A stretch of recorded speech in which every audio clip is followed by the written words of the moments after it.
Welcome to Her Secret Truth, a place where the truth always comes out. Here you'll hear stories of family betrayals, hidden secrets, and shocking revelations. Every story is a step closer to the truth someone tried to hide. Subscribe to Her Secret Truth so you don't miss new stories you won't be able to stop watching. During my 75th birthday celebration, I overheard my daughter-in-law say, "I hope this is her last one." I smiled, stayed quiet, and said nothing. The next day I made a phone call that changed everything. If you're watching this video, subscribe now and comment where you're watching from. The party had been Daniel's idea. My only son, always insisting that his mother deserved to be celebrated properly. The elegant event unfolded inside the house I had designed 40 years earlier, though lately it felt less and less like mine as Grace slowly redecorated it room by room. I excused myself from a conversation with former colleagues to go to the bathroom, my legs feeling heavier than usual, a symptom that had been worsening since my sister Diane's death 3 years before. As I walked down the hallway, voices drifted out of my son's study. Grace's voice came first, light and amused as she spoke about hoping this would be my last birthday and describing how she planned to transform my studio into a magnificent closet. I froze, one hand against the wall for balance. Then Daniel spoke, my protector, my pride. His tone detached and clinical as he mentioned the doctor saying my heart wouldn't last much longer, and that everything would officially belong to them afterward. I heard the soft clink of glasses followed by quiet laughter. 50 years of designing buildings had taught me how to hold steady under pressure. I straightened my spine, fixed my expression into the pleasant mask I had perfected in boardrooms dominated by men, and returned to my guests as if nothing had happened. Later, Daniel raised a toast calling me the best mother a son could ask for. The same son who had spent years struggling to step out of my shadow, quietly bristling when magazines referred to him as Natalie Harper's son instead of recognizing his own achievements. I smiled and nodded, but for the first time in years my eyes felt clear.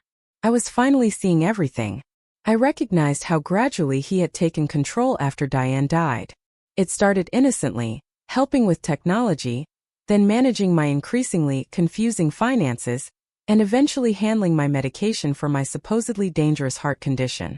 That night, alone in my bedroom, I stared at the ceiling and replayed everything. Daniel had always chased approval his father never truly gave him. My late husband had resented my success, and now I saw traces of the same resentment in our son. The next morning I watched from my window as Daniel and Grace left for their routines. Once they were gone, Helen brought me breakfast. Helen had been with me for 30 years. She cared for me through pneumonia when Diane couldn't travel, and I had quietly paid for her daughter's college after her husband died. Looking at her, I lowered my voice and told her I needed to share something terrible, and that I needed her help. As I explained what I had heard, her expression shifted from concern to recognition. She admitted she had noticed changes in my medications for months, and suspected something was wrong, but hadn't known how to approach me. She told me she was with me whatever I decided to do. An hour later, alone in my studio, I dialed a number I hadn't called in almost 10 years.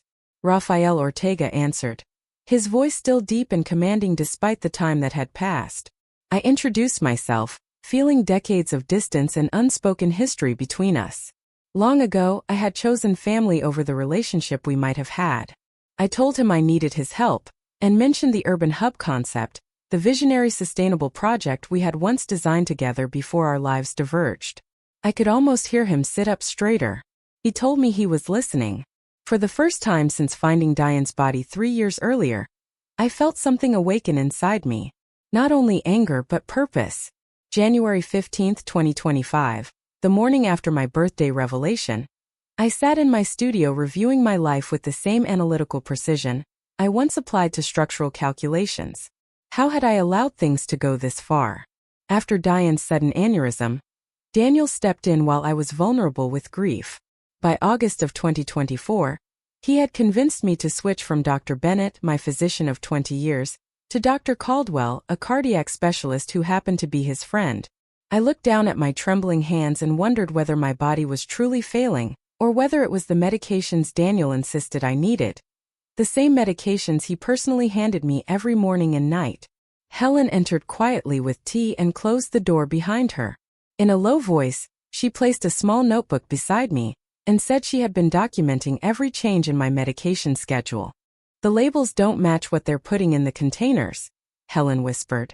She told me she had started keeping notes 8 months earlier, when my symptoms began getting worse after every prescription change. I thanked her, deeply moved, and said she had been risking her position. Helen shook her head and reminded me that when her husband died and her daughter Vanessa needed college money, I hadn't offered a loan. I had created a scholarship that protected their dignity. Some loyalties, she said quietly, couldn't be bought. She admitted they had been paying her extra to report my confused behavior, but she had only told them what they wanted to hear. Using the untraceable phone Helen had arranged, I called Dr. Bennett. He sounded surprised to hear from me, saying Daniel had told them I preferred consolidating my care with his specialist. I asked for his help and told him discreetly that I believed I was being poisoned. We arranged to meet privately at a colleague's practice in Evanston. That afternoon, while Daniel thought I was resting, Helen drove me to the appointment. Dr. Bennett examined me thoroughly. He said my heart was still strong and explained that my tremors, confusion, and weakness matched anticholinergic toxicity and possible benzodiazepine overdose, not heart disease. I nodded, hearing confirmation of what I had already suspected. He said he would need to report this immediately. I asked him to wait, explaining that if Daniel and Grace were confronted before I had protection in place, they might move faster or claim I was delusional. After some hesitation, he agreed to give me 3 weeks to secure legal safeguards. On the drive home, Helen asked how I planned to avoid taking the pills since Daniel watched me swallow them. I told her my late husband had been an actor and had taught me a few tricks. I could hide the tablets under my tongue, though I would need to keep appearing unwell to avoid suspicion. Back at home, I resumed the role of the fragile mother. That evening, Daniel brought my medication with practiced concern, watching closely as I placed the pills in my mouth, drank water, and pretended to swallow. Secretly, I kept them hidden. He commented that I seemed better, studying me carefully. I let my hand tremble and spilled a little water, saying the clarity came and went. Satisfied, he left. When night fell, I removed the tablets and examined them under my desk lamp. Tomorrow, I told myself, I would begin building proof that my own son was trying to kill me. By February 15, 2025, 1 month after the birthday revelation, I had established a routine. I pretended to take the medication while quietly collecting the pills as evidence. With Dr. Bennett's help, Helen obtained legitimate prescriptions so I could begin recovering without alerting Daniel and Grace. The detective Raphael hired, Eric Sullivan, was a former Boston police officer who specialized in financial crimes against the elderly. We met during my scheduled physical therapy sessions. Helen would drive me to the medical building, and then we would leave through a service entrance where Eric waited in an unmarked car. During our third meeting, he explained that Daniel had been methodically transferring money into offshore accounts, small amounts at first, increasing as my condition worsened. When I asked how much, he said just over $2 million. I felt oddly detached hearing it. I asked about Dr. Caldwell. Eric said there was a pattern: 3 wealthy patients in the past 5 years, all with heart conditions, all leaving large estates to family members who had been his patients first. He clarified that the doctor didn't kill directly, but prescribed medication combinations that cause gradual deterioration. The deaths were ruled natural causes, clean and unquestioned. I studied the documents carefully, noticing patterns the way I once analyzed architectural designs. Then I told him to show me everything he had on Grace. Eric hesitated before speaking, warning that what he had found might be difficult to hear. I looked at him steadily, the reality already clear in my mind. My own son was trying to murder me for my money. I doubt anything could be more difficult than that, I said. Eric handed me another folder. Inside were photographs of Grace with a man I didn't recognize, the images clearly intimate. More disturbing were the documents spread between them, blueprints of my house and property valuations. Eric explained that the man was Brian Adler, a real estate broker who specialized in luxury properties. Before entering my son's circle, Grace had been investigated for a similar case of elder financial abuse in Boston 5 years earlier. The case had been dropped when the victim died before charges were filed. The pieces clicked into place. I realized my son had married a professional predator. Eric confirmed that it appeared so. They were not only planning my death, they were already planning how to profit from it. That evening I began sketching again. Not buildings this time, but a different kind of structure, a trap. Every architectural design begins with understanding the foundation. Mine was damaged but not yet collapsed. The symptoms caused by long-term medication poisoning would take time to reverse. My hands still trembled when I was exhausted, and occasional mental fog came without warning. Dr. Bennett assured me that recovery would continue, though some effects might never disappear completely. Those limits became part of the plan. I couldn't confront them directly while physically compromised. Instead, I needed a situation where their own actions would expose them. The next morning, Daniel brought me water and pills. I deliberately added a hint of confusion to my voice and suggested that perhaps we should update my will to make sure everything was in order. Something eager flashed across his face, quickly hidden behind concern. He said he would call Henderson the next day. Not my attorney of 40 years, but his friend from the golf club. Another piece of the puzzle. After he left, I removed the pills from under my tongue and added them to the growing collection, hidden inside a hollowed-out architectural history book. Evidence was building slowly. Recovery would be slow as well. Justice, I reminded myself, had to be constructed carefully. Rushing any design weakened the structure. By March 10, 2025, nearly 2 months after discovering the betrayal, my physical improvement was still hidden behind a performance of continued decline. I had learned how to appear weaker when Daniel and Grace watched, while using unsupervised time to rebuild my strength. That day marked an important step. A meeting with Thomas Whitmore, one of Chicago's most respected elder law attorneys. Raphael arranged the consultation, disguising it as another medical appointment. After reviewing my evidence, Thomas said that what they were doing qualified as elder abuse, financial fraud, and potentially attempted homicide. He urged immediate involvement of authorities. I told him not yet. A legal fight started too early could drag on, drain me, and still fail to guarantee the outcome I wanted. Daniel was well connected, and I needed an airtight strategy, one that ensured they gained nothing from what they had done. Thomas listened carefully as I outlined my plan. His skepticism shifted into reluctant respect. He admitted it was unconventional but potentially effective. The idea of transferring property to an educational foundation, he said, was especially strong, legally solid and difficult to challenge once completed. The timing of the public revelation, he added, would be crucial. After the meeting, Raphael drove me back to the medical center where Helen was waiting. He told me I was taking significant risks. I explained that I was eliminating risks, because every additional day under their control was another chance for them to accelerate whatever plans they had. The Urban Hub project had been our shared dream long ago. A visionary development concept combining sustainable living with community spaces. We designed it together before our paths separated decades earlier. The Langley Group, a progressive development company, had approached me directly 3 months before my birthday, unaware of my supposed decline. I had kept my condition private outside the family. Raphael asked whether they knew what was happening to me. I corrected him gently. My situation, I said, was largely fabricated by Daniel and his doctor. Professionally, I maintained limited but steady contact, enough to preserve my reputation and standing. At home, I continued my performance, allowing Daniel to help me review financial documents I was never really permitted to read closely. Every interaction became evidence, documented through the surveillance system Eric had installed during a weekend when Daniel and Grace attended a charity gala in Milwaukee. The system was hidden flawlessly. Microcameras were concealed inside light fixtures I had designed decades earlier, and audio devices were integrated into the home's original intercom system. As the architect of the house, I knew every cavity, every conduit, every place where surveillance could exist without being noticed by anyone who hadn't designed the space. One evening, I listened through the system as Daniel spoke with Dr. Caldwell on the phone. Daniel sounded tense as he mentioned that I had been talking about updating my will, and asked whether it was time to adjust my medication again. Caldwell responded cautiously, saying the combination was already close to maximum effectiveness without showing obvious toxicity markers. He warned against causing a sudden decline that might raise suspicion.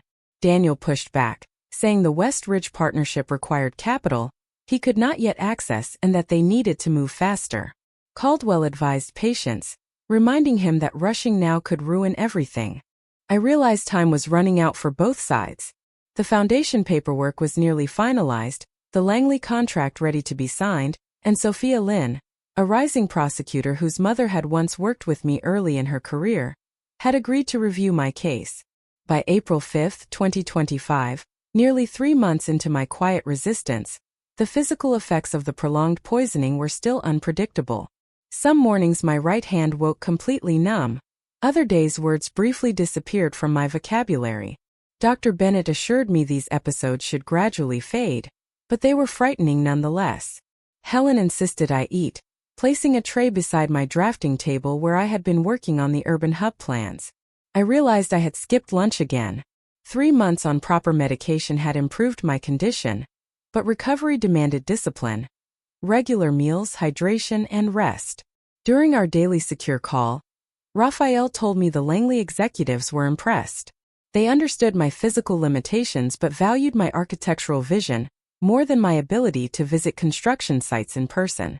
He also confirmed that the Harper Foundation for Young Architects was now fully established and legally held ownership of my property. Daniel would not discover this until the documents were officially filed, something we could delay until the right moment. I allowed myself a rare moment of satisfaction. The guest list for the upcoming dinner was finalized: 24 attendees, including Langley executives, Sophia Lynn, and several influential architecture critics. Raphael also confirmed that Daniel planned to announce a promotion to partner at Westridge Development, a position requiring the very capital he had been quietly siphoning from my accounts. That evening, Grace knocked on my studio door, something she rarely did. With practiced warmth, she suggested hosting a special dinner at the Palmer Club to celebrate the anniversary of my first major commission. Daniel had just joined, she explained, and it would be a lovely way to honor me.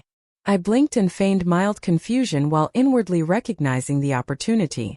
They were unknowingly building the perfect stage for their own exposure. I thanked her and agreed, speaking with the appropriate fragility in my voice. As soon as she left, I texted Helen, noting that they were planning their own event and that May 15th would be perfect timing. Later that night, I watched from my window as Daniel argued on the patio. Through the surveillance recordings, I heard him say it was taking too long and that Caldwell wanted to accelerate. He mentioned the Westridge partnership needing immediate capital, and dismissed the foundation as something I had never actually followed through on. He clearly underestimated me. The next morning, Daniel brought my medication, including a new pill, slightly larger with a faint green tint. He explained smoothly that Dr. Caldwell had added a supplement to improve circulation. I nodded, pretended to swallow it with the rest, and waited until I was alone. Then I sealed the pill in a plastic bag and messaged Eric, telling him a new medication had been introduced and needed immediate analysis. 2 days later, Eric confirmed what I already suspected.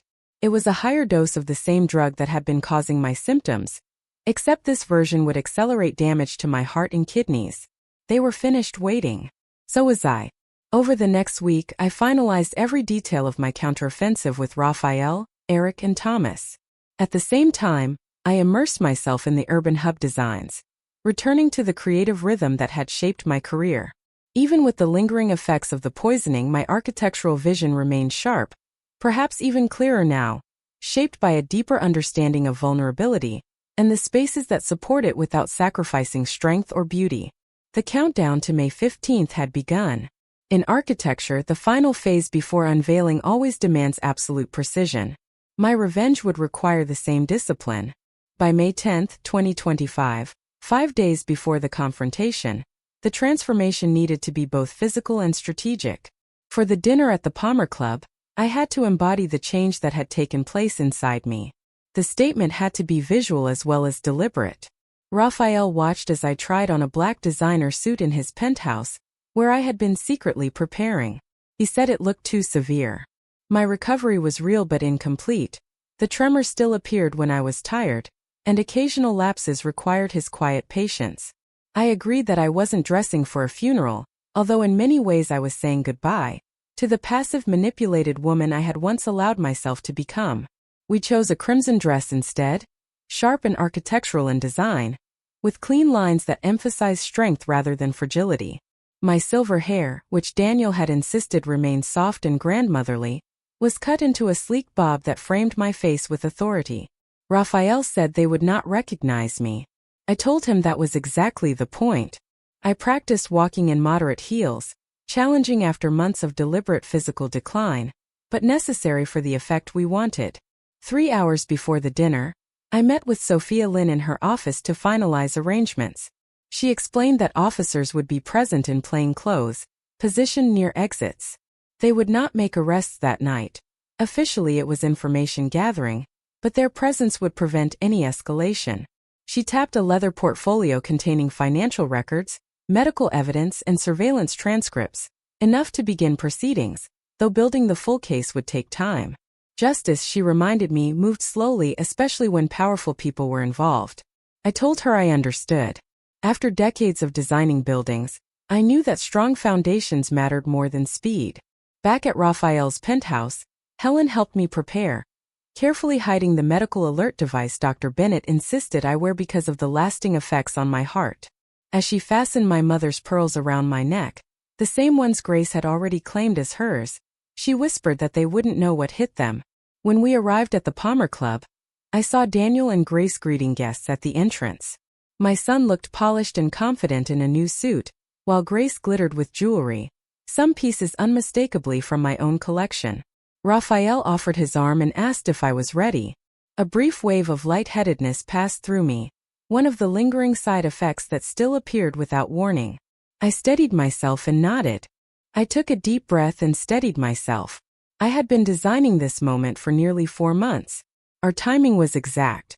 Every guest had already arrived, and Daniel was beginning to look worried about my absence when the maitre d' announced our entrance.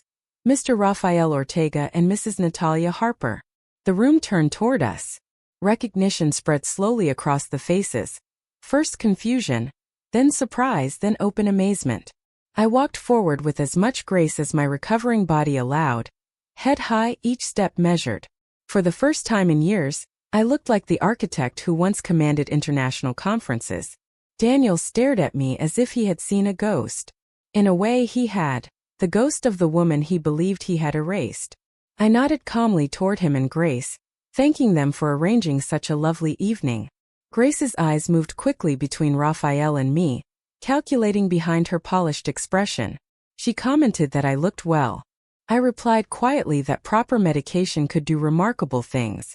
Through the first course, I watched Daniel struggle to reconcile the frail mother he had left at home that morning with the woman now confidently accepting compliments from his colleagues. When dessert arrived, he tapped his glass and announced he had something to share. May 15, 2025, the night everything shifted.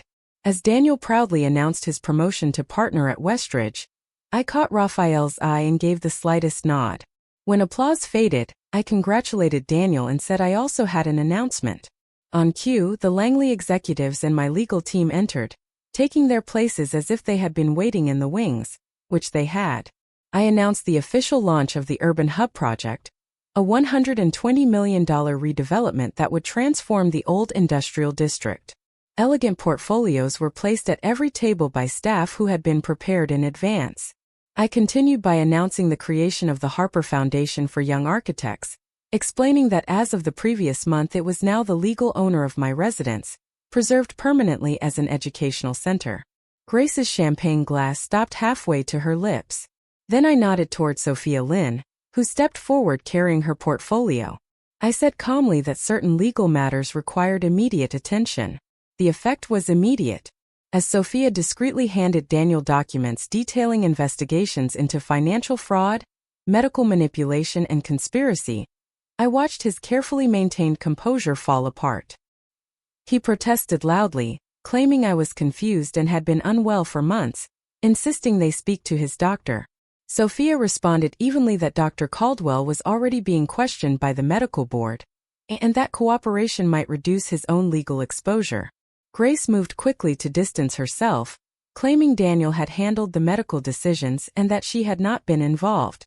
The surveillance transcripts, prepared and highlighted by Sophia's team, immediately contradicted her claim. Guests began quietly leaving, uncomfortable with the scene unfolding before them. The Langley executives stayed firmly beside me, their presence a clear signal of where power now stood. Desperation replaced Daniel's shock. He suggested we continue the conversation the next day, insisting I looked tired. I met his eyes and said I had never been clearer. Nearly 4 months of poisoning, I explained calmly, had required 3 months of recovery, but I was fully capable of making my own decisions again. He called the accusation absurd, but his gaze shifted toward the exits where plainclothes officers were already positioned. Sophia added that medication analyses had been completed, and that Helen had provided a full statement about the pill substitution she witnessed. At the mention of Helen's name, Daniel's expression hardened, anger flashing across his face as he started to speak about her. I interrupted him sharply, warning him to be careful. "Your position is already precarious enough," I said calmly, without adding witness intimidation. Grace realized the plan was collapsing and immediately recalculated. She stepped away from Daniel, her heels clicking against the marble floor, and said softly that she needed to use the restroom while reaching for her purse.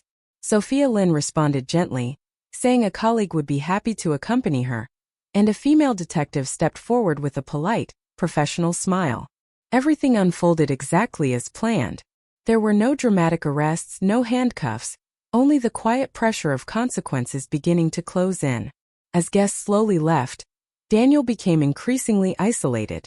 His new business partners drifted away with uncomfortable nods, social loyalties visibly shifting in real time. When we were nearly alone, he said I had destroyed his career. I told him quietly that he had destroyed it himself, along with our relationship, the moment he decided my death was an acceptable path to his success. For the first time, he didn't deny it. Instead, he spoke about living in my shadow, never measuring up, insisting that his father had understood that feeling too. The mention of my late husband was meant to wound. Once it would have succeeded. Now it felt like just another attempt at manipulation. By July 15, 2025, 2 months after the Palmer Club confrontation, I sat across from Sophia Lynn in the prosecutor's office reviewing new evidence. The case against Daniel, Grace, and Dr. Caldwell had grown stronger as financial investigations uncovered the full scope of their plan. Sophia explained that the medication evidence was especially damaging. Lab reports showed a clear pattern of prescriptions designed to mimic dementia and heart failure. I studied the documents with a calm detachment that surprised me. The raw sense of betrayal had faded into something steadier. She also confirmed that more than $2 million had been traced from my accounts into offshore holdings, now frozen by court order. Daniel was living in a rented apartment after being asked to take a leave from Westridge Development. His promotion had disappeared as news of the investigation spread through professional circles. Grace, meanwhile, was staying with her sister in Milwaukee and attempting to portray herself as another victim, claiming Daniel had manipulated her. I responded with a thin smile, reminding Sophia that the surveillance recordings told a very different story. Sophia said Grace's attorney was considering a cooperation agreement. She might testify against Daniel and Dr. Caldwell in exchange for reduced charges. It was a common strategy in complex cases, she explained. I asked whether it was worth considering. Sophia said her testimony could significantly strengthen the case, especially against Caldwell, since medical crimes were notoriously difficult to prosecute without insider cooperation. Later that day, I met with the Langley team at their downtown offices for my first formal business meeting in years. Recovery was steady but incomplete. I still tired easily, and words occasionally slipped away mid-sentence. Raphael helped navigate those moments gracefully. Frederick Langley told me the preliminary designs were generating serious interest, and that my return to active practice was being celebrated across architectural circles. That evening, when I returned to Raphael's penthouse, I found Daniel waiting in the lobby. He looked exhausted, unshaven, eyes red, clothes wrinkled. The doorman looked uneasy, clearly under instructions not to let him upstairs. I told the doorman it was fine and agreed to speak with Daniel there. He tried to regain some confidence and said the situation had gone too far, that family matters were becoming a public spectacle. I corrected him calmly, reminding him that attempted murder was not family drama but a felony. He flinched and insisted that was an exaggeration. He claimed he only managed my finances and medication because I had been confused, suggesting Dr. Caldwell's methods might have been aggressive but well-intentioned. I cut him off sharply. I told him I had seen the messages between him and Caldwell discussing dosages specifically designed to accelerate my cognitive decline. I told him I had heard the recordings, him and Grace discussing how to make my death appear natural. His face went pale. After a long pause, he asked what I wanted. Money. The money, he said, was gone, frozen, or already spent. The house wasn't even his to give back anymore. I answered that I wanted nothing from him.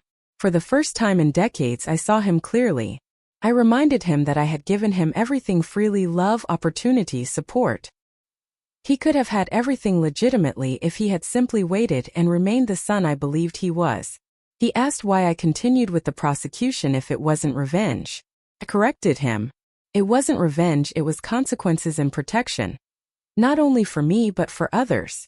Caldwell had other patients, other victims, and what happened needed to end. He tried one final approach, lowering his voice into the gentle tone he used when handing me my medication. He said we were still family. I looked at him calmly, feeling a strange peace replace the anger that had carried me for months. I told him we were no longer family. We were plaintiff and defendant. That was the relationship he had chosen. October 15, 2025. 5 months after the confrontation. Autumn had transformed Chicago into shades of amber and crimson. My own transformation continued alongside it. Some days were stronger than others, and the lingering effects of the poisoning still appeared unpredictably, though less often. During a weekly meeting, Sophia Lynn told me the prosecution was offering plea deals. The legal process had moved forward methodically, far more slowly than television dramas would suggest. I asked for the terms. Daniel would plead guilty to financial elder abuse, fraud, and attempted aggravated assault, receiving 8 years with parole eligibility after 5.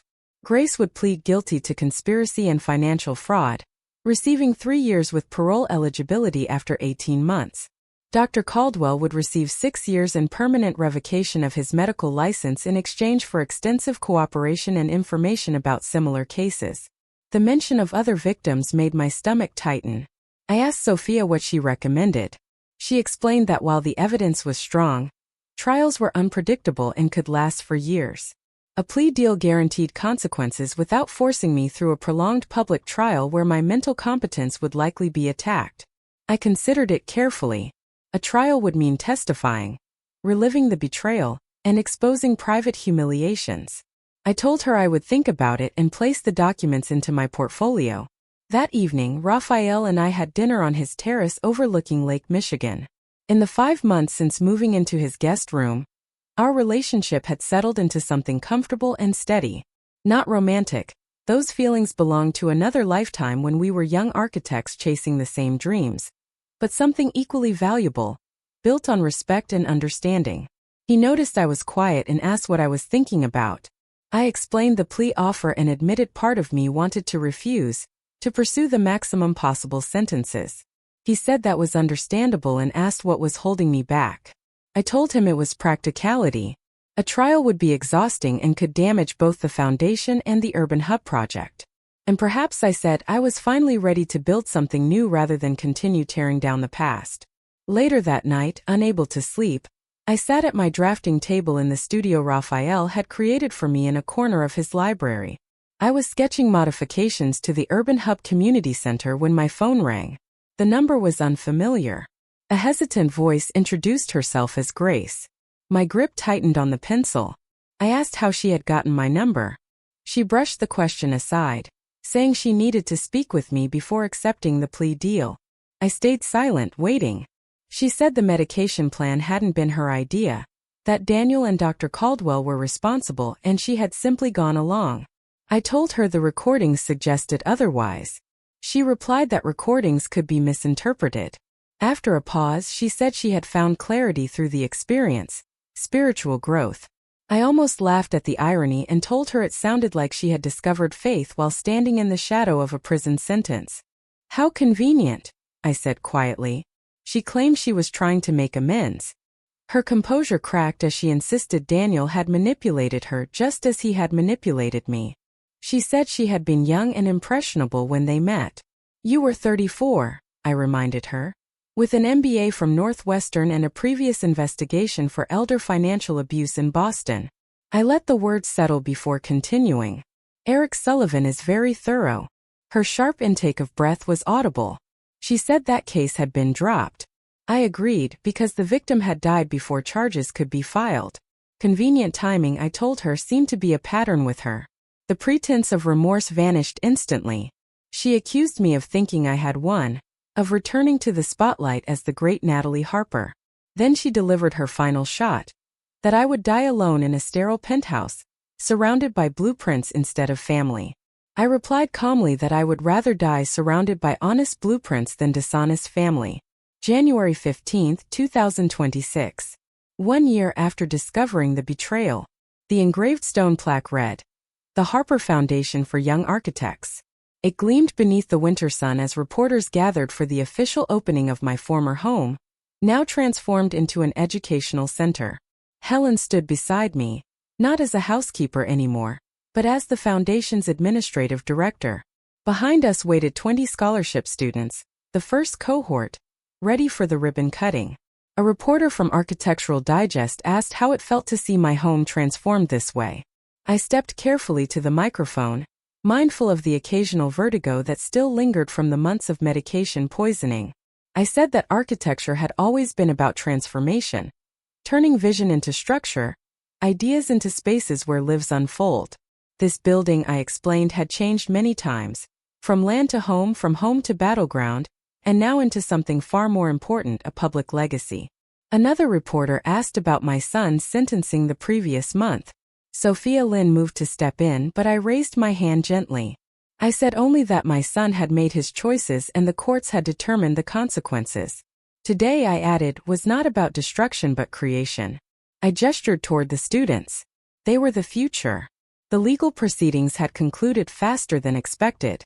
The evidence had been overwhelming and the plea agreements final. Daniel received 8 years. Grace 3.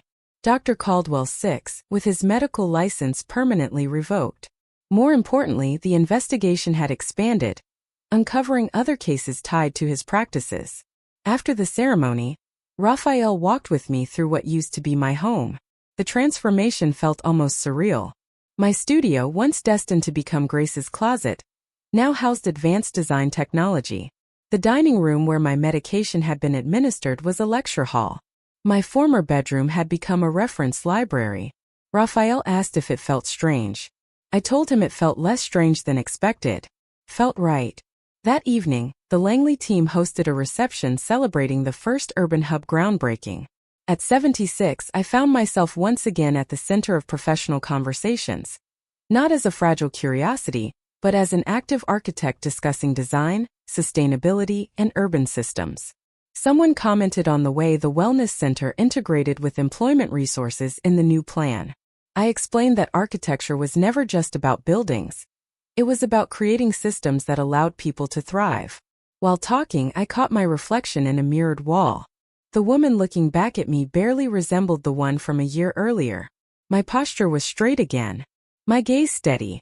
My hand still trembled occasionally, a permanent reminder, but my handshake remained firm. Frederick Langley raised his glass and proposed a toast to the vision behind Urban Hub, saying it would reshape not only the city's landscape but its social fabric. As applause filled the room, I felt something unfamiliar and unmistakable settle inside me. Pride. Not the defensive pride I had once attached to Daniel's accomplishments, desperately trying to see my legacy reflected through him. This feeling was different, cleaner, quieter. It was pride rooted in work carefully conceived and carried through. After the reception, Sophia Lynn approached with updates about the cases that had emerged through Dr. Caldwell's cooperation's aftermath. She said progress was steady. 2 families had finally found a measure of closure after learning the truth about what happened to their loved ones. And the 3rd case was still under investigation but moving in a promising direction. She added that my case had created a framework for handling situations like these, helping far more people than I probably realized. May 15, 2026. 1 year after the confrontation at the Palmer Club. I waited in the visitors' area of a minimum security federal prison. The space attempted to imitate normal life with beige walls, humming vending machines and uncomfortable plastic chairs. But the illusion couldn't hide its purpose: controlled interaction between freedom and consequence. Raphael had asked that morning if I was sure I wanted to do this. He offered to come, but I knew this was something I had to face alone. Daniel entered wearing a khaki uniform that hung loosely from his frame. Prison had aged him. His hair was grayer, his posture softened, and the arrogant confidence that once defined him had been replaced with weary caution. He greeted me with surprise and asked why I had come. I reminded him that his attorney had been informed, though he admitted he hadn't believed I would actually appear. It was a reasonable question. Over the past year, my life had been rebuilt while his had fallen apart. The Harper Foundation was thriving. Urban Hub had already broken ground on its second building. And my new lakeside residence, a structure of glass and steel designed around my needs, was nearing completion. I told him I wanted to see him before moving forward completely. He narrowed his eyes, trying to interpret my meaning. I explained that I was leaving on a 3-month architectural tour the following week: Singapore, Tokyo, and Barcelona, to study urban development projects for the next phase of Urban Hub. At my age, international travel felt significant, especially with lingering health issues from the medication. He suggested I had come to say goodbye in case something happened to me, and then asked if I planned to update my will before leaving. I couldn't help smiling at his persistence. I told him there was nothing left for him in my will. The house belonged to the foundation. My professional assets were secured in a trust dedicated to architectural education. The remaining wealth, what he hadn't managed to move offshore, had been designated for scholarships and medical research. He looked genuinely confused and asked why I had come at all. I studied him, the man who had once been my only child and expected legacy, and felt something unexpected settle inside me. Pity. I said I wanted to understand not only what he had done but why. What made someone decide a parent's life was worth less than impatience for inheritance? At first he looked away, claiming I wouldn't understand. But eventually the words came. He said it started small. After his father died, I had remained capable and independent, running the firm, winning awards, never seeming to need anyone. Then Diane died, and for the first time I seemed vulnerable. Human. That vulnerability, he admitted, became an opening. He insisted he had helped at first, genuinely, but the more control I allowed him over technology and finances, the more powerful he felt. Grace, he said, had seen opportunity and encouraged it. I asked about the new medication introduced shortly before the confrontation. He did not deny that it was meant to be the end. Caldwell had said my heart would fail within 3 months on that regimen. I acknowledged quietly that he would have watched me decline day by day. He corrected me, saying he would have been seen as the devoted son caring for his ill mother. The narrative, he said, mattered. Yes, I replied, it always had. January 15, 2027. 2 years to the day after overhearing Grace's birthday wish.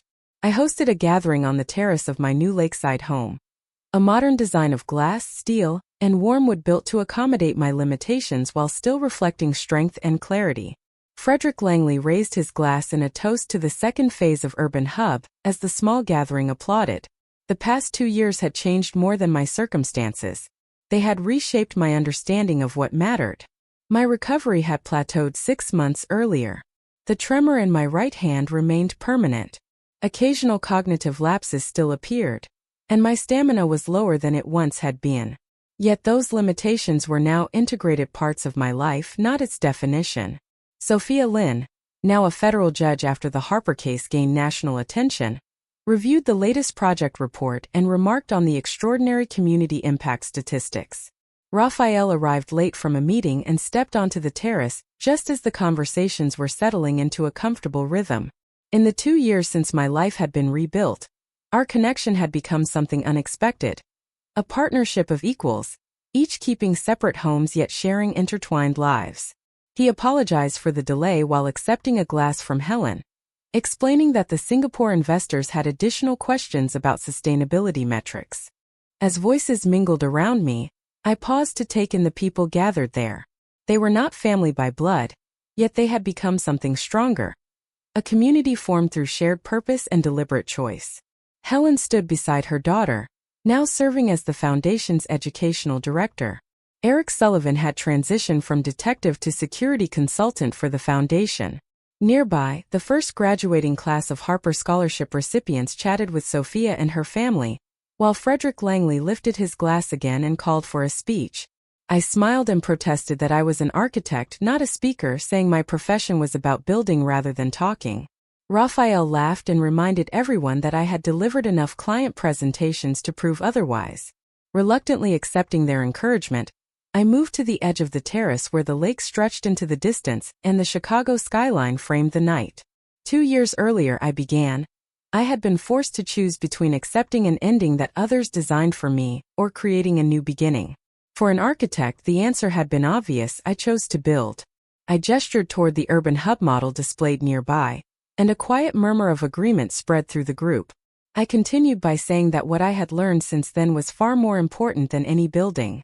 Real design, I explained, was about human connection, the foundations of trust, the frameworks of purpose, and the structures of meaning people create together. When the evening finally ended and the guests departed, Raphael stayed behind, helping Helen clear glasses despite her protests. Later, we sat quietly watching moonlight ripple across the lake. He observed that I seemed thoughtful. I told him I had received a letter from Daniel the day before, his first in 18 months. Raphael's expression tightened as he asked what my son wanted.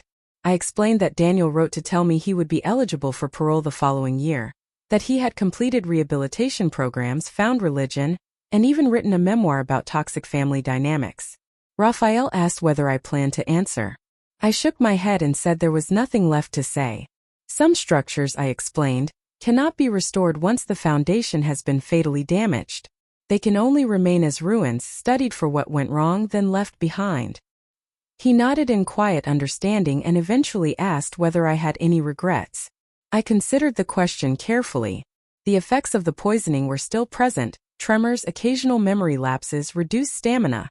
But those limits had forced me to design new ways of living and working.